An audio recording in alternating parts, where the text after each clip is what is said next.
बहुत समय पहले एक राज्य था जो अपनी सुंदरता और खुशहाली के लिए जाना जाता था। इस राज्य का राजा एक न्यायप्रिय शासक था और प्रजा उसे बहुत प्यार करती थी। राजा की एक बेटी थी, राजकुमारी वसुधा। वसुधा जितनी सुंदर थी, उतनी ही जिद्दी और घमंडी भी। उसे अपनी सुंदरता और रुतबे पर बहुत घमंड था। वह जो चाहती, वह तुरंत पूरा होना चाहिए था। उसी राज्य में एक महिला रहती थी, जिसे सब प्यार से चतुर मौसी बुलाते थे। मौसी अपने ज्ञान और बुद्धिमानी के लिए प्रसिद्ध थी। जब भी किसी को कोई मुश्किल आती, वे मौसी के पास सलाह लेने जाते, और मौसी हमेशा सबकी मदद करती। एक दिन राजकुमारी वसुधा ने महल के दरबार में ऐलान किया, मुझे दुनिया की सबसे अद्भुत और अनोखी वस्तु चाहिए। जो भी इसे मेरे लिए लाएगा, उसे मैं सोने चांदी से भर दूंगी।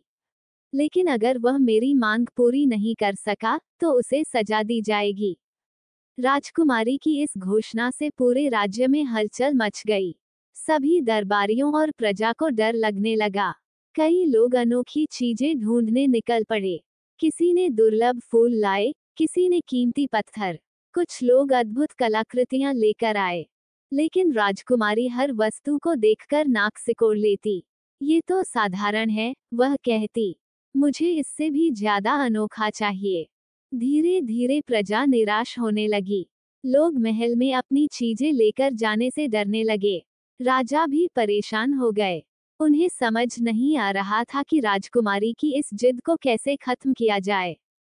राजा ने चतुर मौसी को महल बुलाया। मौसी, राजा ने कहा, राजकुमारी की यह जिद अब पूरे राज्य के लिए मुसीबत बन गई है। कृपया कुछ ऐसा कीजिए जिससे उसकी यह मांग खत्म हो जाए। चतुर मौसी ने राजा को आश्वासन दिया, राजन, चिंता मत कीजिए। मैं इस समस्या का हल निकालूंगी। लेकिन इसके लिए मुझे थोड़ा समय चाहिए। राजा ने मौसी को 3 दिन का समय दिया।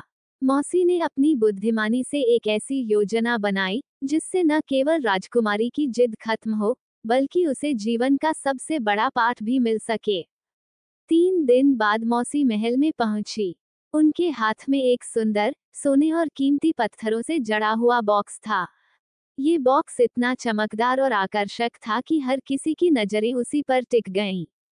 मौसी ने राजकुमारी से कहा, राजकुमारी, ये वह अनोखी और अद्भुत वस्तु है जिसे आप ढूंढ रही थीं। इसमें ऐसा खजाना छुपा है जो आपको जीवन का सबसे बड़ा सुख देगा। राजकुमारी ने उत्साह से कहा, यह अद्भुत वस्तु है। मुझे जल्दी से इसे देखने दो। लेकिन जब उसने बॉक्स खोलने की कोशिश की, तो वह बॉक्स नहीं खुला। राजकुमारी हैरान रह गई। उसने गुस्से में कहा, ये बॉक्स क्यों नहीं खुल रहा? मौसी मुस्कुराए और बोली, ये बॉक्स तभी खुलेगा जब आप 3 शर्तें पूरी करेंगी। राजकुमारी ने अधीर होकर पूछा, कौन सी शर्तें? मुझे तुरंत बताओ। मौसी ने शांतिपूर्वक कहा, पहली शर्त यह है कि आपको अपने राज्य के सबसे गरीब और जरूरतमंद लोगों की मदद करनी होगी। दूसरी शर्त, आपको किसी ऐसे व्यक्ति से माफी मांगनी होगी जिसे आपने कभी दुख पहुंचाया हो। और तीसरी शर्त, आपको ऐसा काम करना होगा जिससे किसी की जिंदगी बदल जाए। राजकुमारी को ये शर्तें सुनकर गुस्सा तो आया, लेकिन वह बॉक्स खोलने की जिद में शर्तें पूरी करने के लिए तैयार हो गई। राजकुमारी ने पहली बार अपने राज्य के दूर दराज के गांवों में जाने का फैसला किया। वहां उसने देखा कि कई लोग भूखे और गरीब थे। उनके पास न खाने के लिए भोजन था, न पहनने के लिए कपड़े। राजकुमारी ने अपनी धन संपत्ति का उपयोग करके उनकी मदद की। उसने अनाज बांटा, कपड़े दिए और बीमार लोगों के लिए दवा का इंतजाम किया। उसने पहली बार महसूस किया कि दूसरों की मदद करने से कितना सुकून मिलता है। राजकुमारी को याद आया कि उसने अपने जीवन में कई लोगों को दुख पहुंचाया था। सबसे ज्यादा उसने अपनी एक दासी को अपमानित किया था। उसने उसे सबके सामने डांटा था और उसकी कोई गलती भी नहीं थी। राजकुमारी ने दासी को बुलाया और कहा, मुझे माफ कर दो। मैंने तुम्हारे साथ गलत किया। दासी की आंखों में आंसू आ गए। उसने कहा, राजकुमारी, आपने माफी मांगकर मेरा दिल जीत लिया। राजकुमारी ने सोचा कि किसी की जिंदगी में बड़ा बदलाव लाना आसान नहीं होगा। तभी उसने एक गरीब अनाथ लड़की को देखा, जो पढ़ना चाहती थी, लेकिन उसके पास साधन नहीं थे। राजकुमारी ने उस लड़की की शिक्षा का पूरा जिम्मा लिया। उसने उसे अच्छे स्कूल में दाखिला दिलाया और उसकी सभी जरूरतों का ध्यान रखा। लड़की ने खुशी से कहा, आपने मेरी जिंदगी बदल दी। तीनों शर्तें पूरी करने के बाद राजकुमारी ने बॉक्स खोला। बॉक्स के अंदर एक चमकदार दर्पण रखा था। राजकुमारी ने हैरानी से पूछा, मौसी, यह क्या है? इसमें तो सिर्फ मेरा चेहरा दिख रहा है।